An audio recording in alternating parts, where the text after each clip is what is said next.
Necromancy has gotten some big changes today, and the other combat styles are not far along, with the upcoming beta next week, for you to give your feedback and try out their new approach. Before we get into that, a couple of quick announcements. A couple of new outfits have been added to the marketplace, the Off-Duty Attire Collection. This is a series of non-combat or non-adventuring and more cozy outfits as cosmetic overrides. These can be bought as a bundle from the Spotlight tab for 200 rune coins for free-to-play or 180 for members. This includes a variety of clothing options. All items, except for the boots, have recolorable parts. So if you are interested, the off-duty attire you'll find in the Spotlight tab for 200 rune coins free-to-play or 180 for members once again. Check it out if you're interested. Moving on, in a different light, pre-orders are available for the first book in a 3-part novel by Titan Books, which will be published May 2024. The first book is The Gift of Gothics. Once again, this will be available May 2024 and is available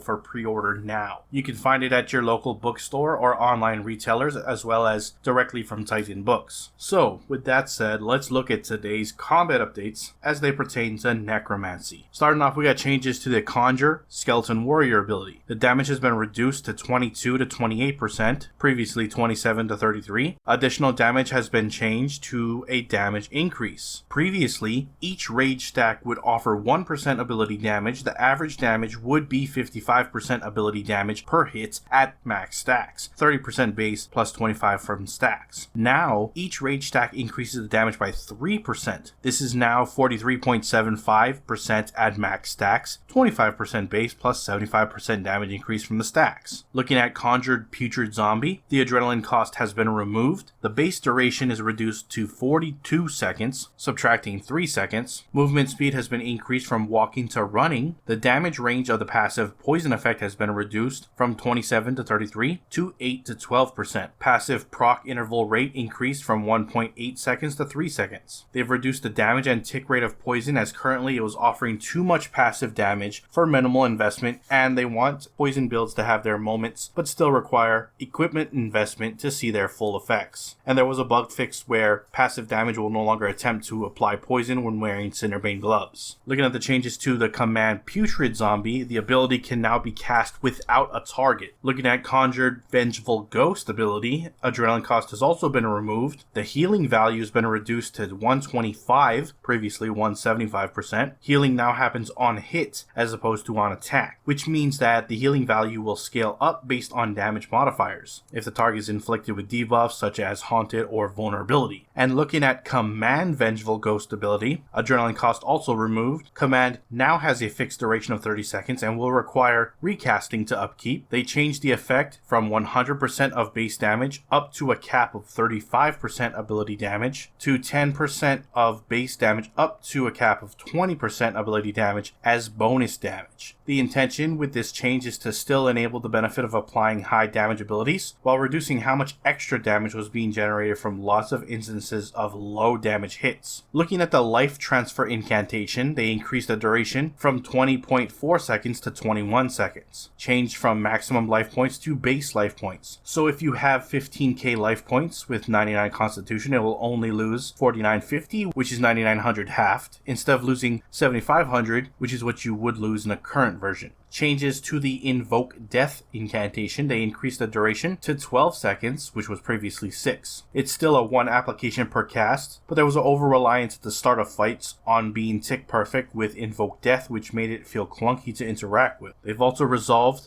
some issues related to Death Mark, fixed an issue that caused it to trigger multiple times, fixed an issue where the damage from the mark was delayed, and fixed an issue that allowed Death Mark's insta-kill damage to reflect back to the player. They also fixed an issue where Necromancy shields would cause Conjure spirits to despawn. These are now classified as having an underworld connection, which allows them to maintain conjured spirits, but they cannot use them to conjure them. Paralyzed delay for conjured spirits is now capped at 2 cycles, as previously the ghost was 1 cycle longer and causing issues with things like life transfer. And finally, they fixed an issue with the action bar frame where the graphics were drawn incorrectly. Anyways, if you enjoyed the video so far, please hit that like button. If you're not subscribed yet and you'd like to stay up to date on all things RuneScape related, then hit that subscribe button. Thank you. Last thing we're going to look at before before we close out this video is the patch notes. So let's see what's been changed with today's update. Starting off with Necromancy. They fixed an issue that would cause the Conjure abilities to be locked in the command version. A typo in the command skeleton warrior ability description has been fixed. The Death Day Cake and the Roof of the Last Call can now be examined correctly. Fixed an issue where users were unable to complete the Draugr Me to Hela achievement due to 2 of 14 listless dead missing the option to free them, and updated the spawn rate of the Soul Strike projectile. Next up, looking at Ancient Awakening. In Ancient Awakening, the Raptor now correctly directs players to the first floor. Jagex has stopped the companions from joining the conversation with the Archivist on Ungal after the completion of Ancient Awakening. Granny Wowen will now only utilize noted items within your backpack when preparing your potions. They updated the zombies within the combat arena of Ancient Awakening to better reflect that they are Zemrigal's evil necromantic summons. Moving on to Halloween, removed passive light source protection buff from ensouled and regular pumpkin masks for Iron Man players. Party pumpkins and smashing pumpkins have been made bigger and brighter to help alleviate visibility problems. Pumpkin Pete is now standing on a crate, making himself easier to distinguish at his ritual patch in Fort Farinthry. The holiday portal located in Prifddinas teleports the player to the ongoing Halloween event. The overhead emotes warning now only shows as a spam chat message, and both Rotten and normal masks now have a check option when worn, allowing to check how many pumpkins have been smashed.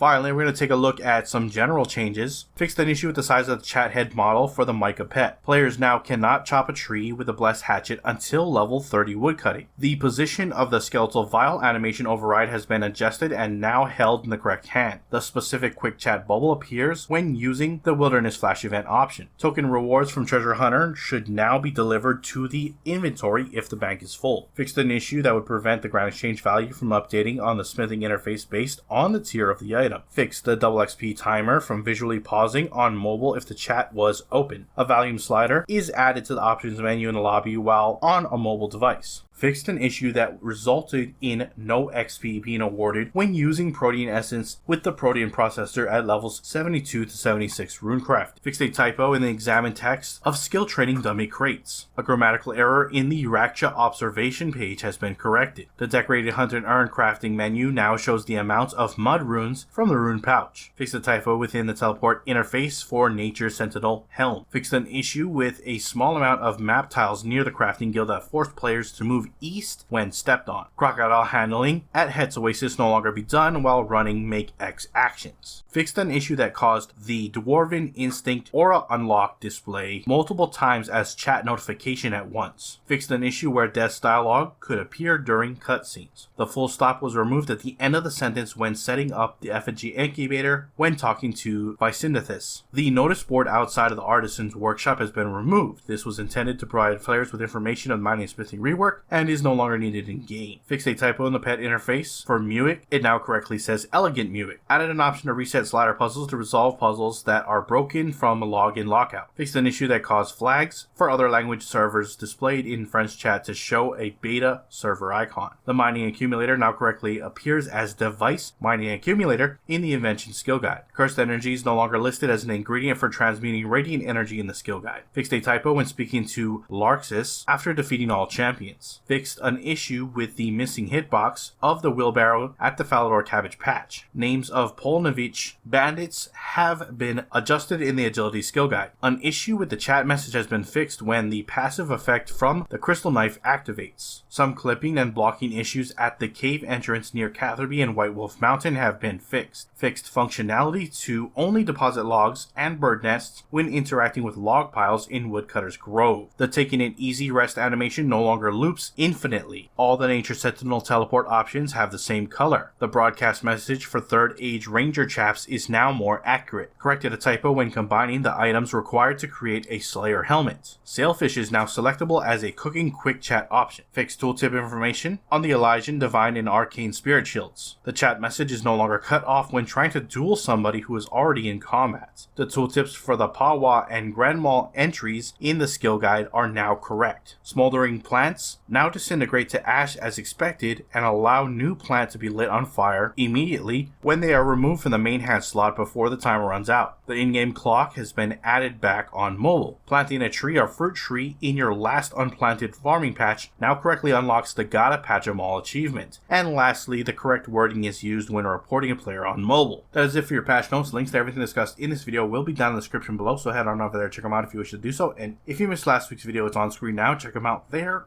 and I will see you with the next RuneScape news video. Till then, I am out. Aloha.